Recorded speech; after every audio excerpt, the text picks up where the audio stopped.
আসসালামু আলাইকুম প্রিয় দর্শক ভাই বোনেরা, আজকে আপনাদের সাথে শেয়ার করব ধনিয়া ছিটানো। ধনিয়াগুলোকে আমি গত রাত্রে ভিজিয়ে রেখেছি, পুরো রাত ভিজিয়েছে। তারপরে দেখুন একটু একটু হাত দিয়ে ভেঙেও দিয়েছিলাম। সবাই কিন্তু আমাদের বাগানে ধনিয়া খুব ছিটিয়ে থাকি, ধনিয়ার পাতা আমরা সবাই খুব পছন্দ করি যারা বাগান করে থাকি। আমি এই নয় যে এই বছর প্রথম দিচ্ছি, তার আগেও ধনিয়া ছিটিয়েছি, ধনিয়া পাতা খেয়েছি। আর কিছু কিছু গ্রো ব্যাগে ধনিয়া খাওয়া হয়ে গেছে, খালি হয়ে গেছে, সেগুলোতে আবারও দিয়ে দিচ্ছি। এই ধনিয়াগুলো সারা রাত ভিজিয়ে রেখে সকালবেলা একটা ছাঁকনি দিয়ে ছেঁকে তারপরে যদি একটু ছাই মাখিয়ে দেওয়া হয় তাহলে কিন্তু বেশ ভালো হয়। আজকে আমার হাতের কাছে ছাই নেই, তাই আমি আজকে ছাই ছাড়াই ধনিয়াগুলো ছিটিয়ে দিচ্ছি। এখন কিন্তু সকাল নয়, আমি সকালে ছাঁকনি দিয়ে ছেঁকে রেখেছিলাম, তারপরে দুপুর এইটা হচ্ছে বিকালবেলা প্রায় 3টা বাজে, রোদ এখনও অল্প অল্প সময় আছে। এই সময়টায় আমি ধনিয়াগুলো ছিটিয়ে দিচ্ছি। বিকালবেলা দিলে বেশি ভালো হয়। আর ধনিয়া হচ্ছে ছিটানোর পরে কিছুদিন ঢাকা দিয়ে রাখতে হয়, যতদিন না অঙ্কুরিত হয় ততদিন একটু ঢাকা দিয়ে রাখতে হয়। 2-3টা গ্রো ব্যাগে আমি দিয়ে দিলাম, তারপরে চলে আসলাম এখানে একটা ফলের ক্যারেটে। আমি আগে ধনিয়া দিয়েছিলাম, পাতাগুলো খাওয়া হয়ে গেছে, 2-1টা আছে, তারই মাঝে মাঝে হাত দিয়ে ছিদ্র করে করে এভাবে দিয়ে দিচ্ছি। এভাবে দিলেও কিন্তু বেশ ভালো হয়, গুচ্ছ গুচ্ছ করে ধনিয়া হয়ে থাকে। এভাবে ছিদ্র করে করে অনেকে দিয়ে থাকেন, আমি দেখেছি।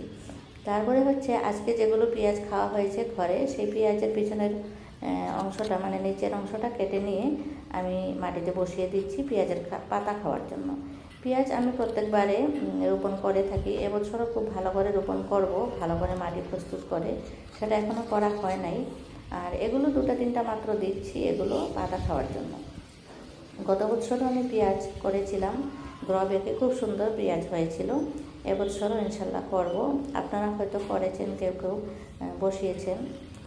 আর এই মাসটা মোটামুটি ঠান্ডা আছে, আমরা বসাতে পারবো পেঁয়াজ, আলু, রসুন, এগুলো সমস্ত কিছুই।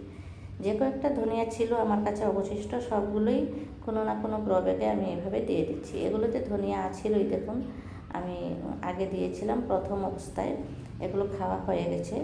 ছাদ বাগানে কিন্তু ধনিয়া খুব সহজ পদ্ধতিতে চাষ করা যায়। মাটিতে বালু মিক্স করে, গোবরের সার মিক্স করে মাটিটা যদি দিয়ে দিন, 50% গোবরের সার 50% মাটি দেন, তাও সম্ভব। ধনিয়াতে কোনো সার না দিলেও চলে। তারপরে হচ্ছে আমার আজকের যেটা কাজ করব, 2টা বেগুনের চারা নিয়ে এসেছি। বেগুনের চারা কিন্তু আমি বীজ থেকে করেছি, দেখুন কত হেলদি হয়েছে চারাগুলো। আপনারা এভাবে বীজ থেকে করবেন, চারা কিনবেন না, চারা কেনার কোনো প্রয়োজন নেই, অনেক চারা করা যায় বীজ থেকে। আর কত হেলদি সুস্থ সবল চারাগুলো, দেখুন এখন একদম পারফেক্ট সময় হয়ে গেছে চারাটা বসানোর। আর এইভাবে বাটিতে করে করলে খুব সহজেই চারাটা বের করা যায়। এখানে একটা বস্তা আমি মাটি দিয়ে রেডি করে নিয়েছি, আর এইভাবে জাস্ট উল্টে দিলাম। উল্টানোর পরেই গাছটা সুন্দরভাবে হাতে চলে আসে। দেখুন কত সুন্দর শিকড় হয়েছে নিচে। তারপরে এখানে আমি বস্তাতে বসিয়ে দিচ্ছি। বস্তাটাতে আমি সবজির খোসা দিয়েছি, আর গোবরের সার দিয়েছি, মাটি দিয়েছি, বালু দিয়েছি, এগুলো দিয়ে আগে থেকে রেডি করে নিয়েছি।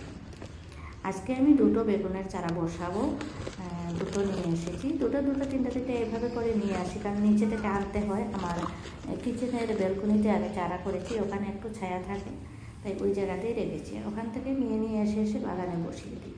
মাশাআল্লাহ আমার বাকি গাছগুলো দেখুন খুব সুন্দর গ্রোথ হয়েছে, হেলদি হয়েছে। মরিচের গাছ, এগুলো আমি সমস্ত বীজ থেকে চারা করে লাগিয়েছিলাম, আপনাদের সাথে শেয়ারও করেছিলাম।